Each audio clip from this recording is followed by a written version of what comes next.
Top quality और consistent performance के लिए सिर्फ सिल्वर पंप। टॉप क्वालिटी और कंसिस्टेंट परफॉर्मेंस के लिए सिर्फ सिल्वर पंप, नाम याद रखना। कोकण किनारपट्टीवरती आज सकाळपासूनच विविध ठिकाणी मुसळधार पावसांच्या सरी बरसताना पाहायला मिळत आहेत। अरबी समुद्रात, प्रशांत महासागर आणि बंगालच्या उपसागरात या ठिकाणी कमी दाबाचे क्षेत्र निर्माण झालेलं आहे।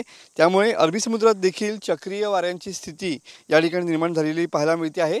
त्यामुळे विजांच्या कडकडाटासह ताशी 40 ते 50 किलोमीटर वेगाने वारे वाहण्याचा अंदाज देखील हवामान खात्याने व्यक्त केलेला आहे। आठवडाभर कोकण किनारपट्टीवरती पावसाच्या सरींचा हा मारा या ठिकाणी राहणार आहे। तळ कोकण आणि रत्नागिरीत वळीवाच्या पावसाचा जोर या ठिकाणी वाढणार असल्याचा अंदाज हवामान खात्याने व्यक्त केलेला आहे।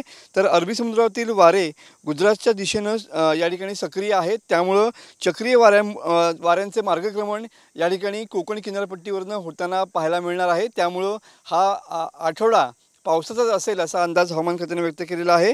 वादळी वाऱ्यामुळे मच्छीमारांनी समुद्रात जाऊ नये असं आवाहन सध्या प्रशासनाच्या माध्यमातून करण्यात आलेले आहेत आणि त्या संदर्भातील सूचना देखील मच्छीमारांना देण्यात आलेल्या पाहायला मिळते। त्यामुळे वळवाचा पाऊस हा जवळपास या ठिकाणी या आठवडाभर राहील। सध्या पाऊस पडून गेल्यानंतर या ठिकाणी कोकण किनारपट्टीवरती पूर्णपणे ढगाळ हवामान असल्याचं पाहायला मिळतं आहे।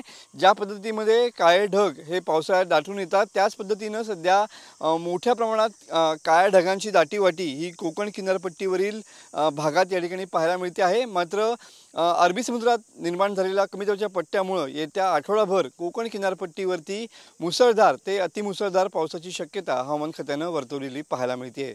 कॅमेरामन समित गजनेसह मी मनोज लेले, TV9 मराठी, रत्नागिरी।